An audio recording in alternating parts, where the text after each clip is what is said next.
Hi guys, and welcome back to a brand new episode of the Mama's Way podcast with me, Benji. And Trina the Mama. How are you guys doing? I hope you guys are doing good. We're going to break down part 2 of the Summer House reunion. We don't have a lot of notes because, honestly, I don't think part 2 was needed. But it's okay. So let's just get into it. So Carl and Lindsay's wedding will be a destination wedding in Mexico. Does that surprise you? I don't think it surprises me at all. I mean, what a cool place to go and get married on the beach. Mm-hmm. I mean, I'm saying the beach. I assume it's the beach, but I don't know for sure. Do you think it's going to be the same place that Sheena's wedding was at in Cancun in Mexico? I don't think so. You don't think so? But they didn't say exactly where in Mexico, right? They just said in Mexico. Oh, yeah, I guess so. But I would assume not. I mean, they're both Bravos, right? So they probably want to, like, stake out somewhere else to go to and, you know, have their representation. Mm-hmm. So that leads me to my question for you. Do you think all the cast members are going to be invited, or do you think some will and some won't? I think everybody would. Well, maybe not Paige. Because she's kind of out on the page. Yeah, Paige is definitely not. And maybe Sierra, too. So maybe not. I don't know. I guess or Maya. We'll see. Yeah, maybe not. I don't know. Unless it's like Of course we know it's going to be filmed, right? It's obviously going to be... Oh, yeah, because they want to make money. Yeah. So yeah, so maybe those three. But maybe Danielle will make the cut, but... Maybe they'll be like Katie and Vanderpump Rules and just watch from the balcony. They'll still go on the trip. Maybe. Yeah. I think that'll happen. Okay. And then we get into Carl and Kyle's whole fiasco, where earlier on in the season, Kyle brought up that Carl showed up coked up, or whatever the term is, to work, basically outing him for being like a druggie. Mm-hmm. Meanwhile, he's claiming to be like sober, right? So, no, I think that was in the past. Okay. I think it was implied that it was before. Before he actually got clean and sober. Oh, okay. So there's a moment where Carl's like, hey, yeah, I kind of wish you didn't bring that up because that's my own demons. I don't think you needed to... Which was right. Broadcast, which I totally agree with, you know. Airing out the dirty laundry while you're mad with somebody, it's kind of like not a good thing to have. Kicking them while they're down. Yeah, exactly. And then we luckily see a moment of resolution between the two of them, and Kyle feels really bad. Do you think their friendship will ever be the same, or do you think it'll be similar to Danielle and Lindsay's? I think it's always going to be true and steadfast. With boys, it's completely different than with girls. Girls are catty and they hold grudges and keep it. But I think with the two of them in particular, I think they've been friends long enough to where, you know, their friendship will outlast all this stuff going on right now. So, because I don't think... Does he still work for Loverboy, or does he not? It didn't seem so, because remember, Paige made that remark. Well, neither of you guys are even working. Oh, yeah, neither one of them have jobs. Yeah, so I don't think he is still working for their company. Dang. Yeah. Okay. And then later on in the reunion, part 2, there were only part 2, like 2 parts, so we're just going to wrap this up fairly quickly. So Paige discusses future plans for her and Craig, and we think it'll most likely result in Paige moving to Charleston. Do you think Craig will actually put a ring on it? Her boyfriend from Southern Charm. I think he'll propose and they'll have a lengthy engagement. I don't truly feel that Paige is going to be able to give up New York City. And I don't think that's a good fit for Craig. So I think ultimately they may not last. I don't think they will make it to the altar. That's just my inkling. I think, you know, Paige is truly happy being where she's at. And I don't know that she's willing to give all that up for Craig. I mean, Craig is nutty. Yeah, he's happy in Charleston. He has his whole, like, pillow shop or whatever it is. And then Paige is living it up in New York City. They like to go back and forth. But at the same time, you gotta basically reside in one part, because otherwise long-distance marriages or engagements don't often last, right? Yeah, they're kind of doomed. And I don't think that his pillow shop is going to survive in a New York shop. No. And plus it would be, you know, high overhead and everything else. Like, you know, you spend a lot of money to live in New York and have a business there. So I don't feel that his business would be as profitable in New York. So he would have to have his business there. However, he doesn't have to live there. Yeah. To have his business. But I don't think ultimately he's a New York City kind of guy. I don't think he'd be happy there. And I think also what they might be thinking of is, okay, well, if I move from New York to Charleston or vice versa, I'm leaving where I film my show that I'm on. Because they're both on shows of reality TV. He's on Southern Charm, which if you haven't watched that, go ahead and give it a watch. I would start from season 2 or 3. And she lives in New York and goes back and forth to Oh, God. Are they still in Montauk? I don't know where they film anymore. Yeah, well, I think so. Hamptons. Yeah. And so, yeah, I think they're also thinking, oh, crap, well, that's steady income that, you know, we've had for the past several years. So if I move here, am I going to be able to join your cast? Or am I going to be pushed out and made me feel like a newbie? And, you know. But it can happen. Yeah. I mean, you know, it's not... Because they each have friends on both of their shows, right? Mm-hmm. And in both of their cities. So I don't think that'll be a real problem. But Okay. yeah, I don't know if their relationship can go to the distance. That's just me as an outsider looking in, but we'll see, right? We'll see how it plays out. We will see. And then speaking of relationships, Maya reveals that her now ex-boyfriend Oliver had cheated with at least 11 women. Can you imagine? That's like... That poor girl. That's scary. Well, yeah. And then he just showed up to like the finale party and was like, hey, yeah, what's going on, guys? And she knew about it from like a text, random DM. Hey, are you guys exclusive? So then she knew something was wrong. Red flags were going on. Yeah. And he's over here, you know, mingling flirting with and other, right in with front of other her. girls. And she's like, dude, knock it off. I already know, yada, yada. Yeah, she didn't care for that. Yeah, and then he gives the whole sob story. You know, I know my POS. Yeah, I know. And she's like, how could you do this to me? And then we find out, yeah, with 11 freaking women. That she knew of. Yeah, well, moving on. He didn't seem like a good fit anyway, but they didn't also seem like they actually liked each other, so I was kind of confused. Yeah, I don't know. But no PDA. Good for her to get rid of that. Cut the loose end. Do you think she's going to get with Chris? They seem to have a connection, too. Chris and Maya? Yeah. I don't know. I like him better with Danielle. I think I kind of pictured more of the Danielle. I think they had a little bit more in common. Mm-hmm. But I mean, anything's possible. I like Maya, and I like Chris, so anything's possible. Okay. Well, speaking of Danielle, her and Robert also called it quits, which... I wasn't surprised with that. I wasn't surprised. No. He's like a chef or something, and he was always traveling back and forth. Well, and he enjoys his job. And she wanted... What does Danielle do again?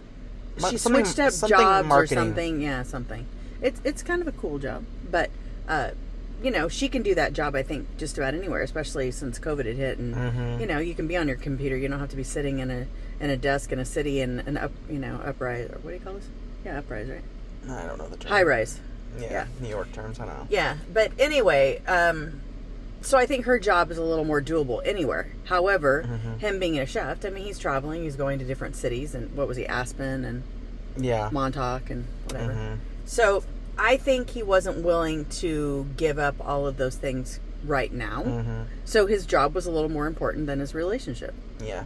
So, you know, to each his own. That's how it is. There's other fish in the sea. And I know that I say that pretty often, even to your brother and yourself. So, you know, you just move on. There's somebody else. If it's meant to be, it will happen. If it's not, something better is out there.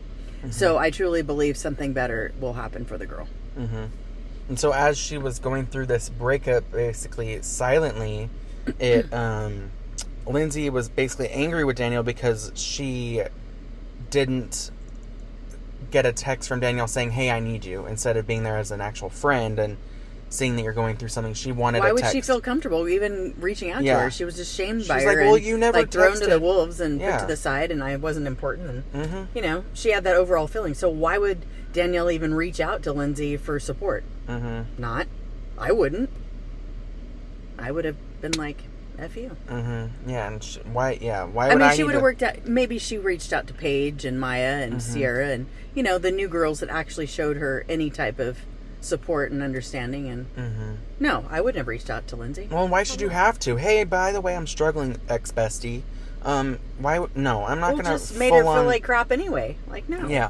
Like, I wouldn't be the one to reach out. Like, you're reaching out to an enemy. Why would you do that? And expecting support. And then Lindsay also blamed that as like, well, you know, I was also annoyed with you because of your quote-unquote concerns about how fast Carl and I were moving in our relationship.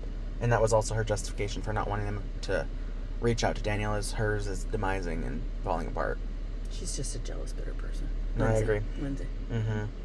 And then Carl justifies not including Danielle in his engagement because when he told her that he was ring shopping, she screamed into a pillow. Justification, is that a good enough justifiable claim?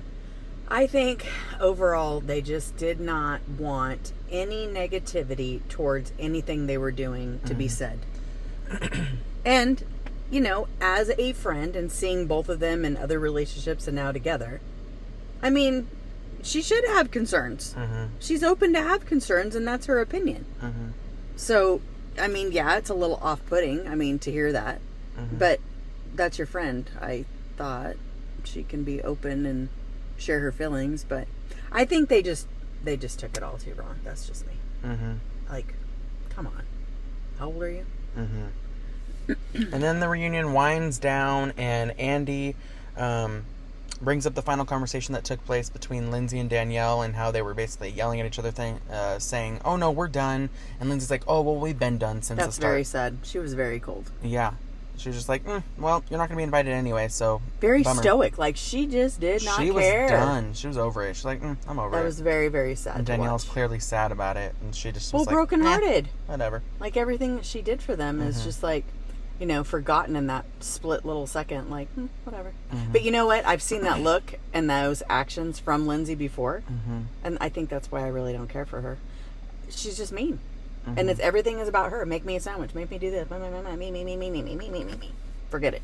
Yeah. And then Andy breaks down their season-long fiasco in very few sentences, and it basically makes it seem like, okay, this is the dumbest feud ever. It was. She wanted to be included in the engagement. You didn't include her because you felt as if she had negative thoughts about it, and you basically didn't want to deal with it. And so, I don't remember. I think Carl maybe said, yeah, I wish, honestly, hindsight, I would have included her, but I don't remember, actually. Well, you should have. He included everybody else.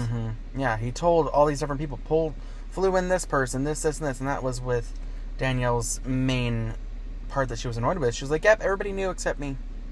Yeah, it was sad. Yeah, and so then Lindsay and Danielle are hopeful for a path forward regarding their friendship, and then the reunion ends, and we see them cheering and cheersing, or whatever the word is, and then we see that Carl texted Andy with a picture of Lindsay next to Danielle at dinner. They all went to dinner, so we are left wondering, okay, will their friendship move forward? Yeah, is it repairable? Is this just, hey, pose for a selfie and make the fans and it hopeful? Could be. You never know. You never know. But they were sitting at a table, not necessarily by each other. I think there was a buffer or something in between. Somebody was in the middle. Yeah, but baby steps. Yeah. So we'll see how it plays out. We'll see how it plays out. Overall, how did you feel about the season? Did you like it? What are you expecting next season other than a wedding happening? Do you think everyone is coming back? Do you think I think everybody will return except probably Maya. You think Gabby's coming back? Oh no, not Maya. Gabby. Sorry. Why was I thinking that? Gabby, because Gabby really didn't bring anything to the table. Did you miss Luke this season and Andrea? Well, Andrea came in. Yeah. Did Luke too? No. I was saying he did. No, that was Winter House. I love Andrea. I just love him. And I'm glad he made kind of like a little cameo appearance. I didn't miss Luke. I could do without Luke. I think Luke started to bring nothing other than his season 1 fling with Hannah, and then Sierra the following season, and he just started to become weird. Yeah, he gives off a strange vibe now. He's a nice guy, but no, I don't think he brings much either. Yeah. And now he has a weird factor in there because of his connections. Yeah. So, no. I think everybody but Gabby will come back. I think it's maybe going to be a season of planning for a wedding, and then how that goes down, and all the stresses and all the fights, and we'll see that unfold. Maybe not. I don't know. But they should be filming now, actually, or getting ready to. Yeah, they will start. Yeah, I believe it's July, because they will start with 4th of July weekend. Oh, is it 4th? And then it'll be Kyle's 41st birthday. Yeah. And then maybe you'll hear a little bit more about, their struggles and, getting pregnant and so forth. But, these are big kid problems now, adult conversations. When they started and they were, 32, 33. Yeah, it's not a party all the time now. So it's more real world issues, problems, relationships. So we'll see how great of a show it is. I think they're going to have new and fresh blood in there to actually feed and bring, fans in, because, you're getting to the seriousness of life now. It's not all fun and games. So, exactly. Yeah. Okay. All right, guys. Well, thank you guys so much for listening to this new podcast episode. I hope you guys enjoyed it. If you did, please comment down below. like this video, subscribe to our channel, and yeah, we really appreciate you guys listening. So yeah, we'll leave you guys to it. Have a great day, and we'll talk to you guys later. Have a great day. Bye, guys. Bye.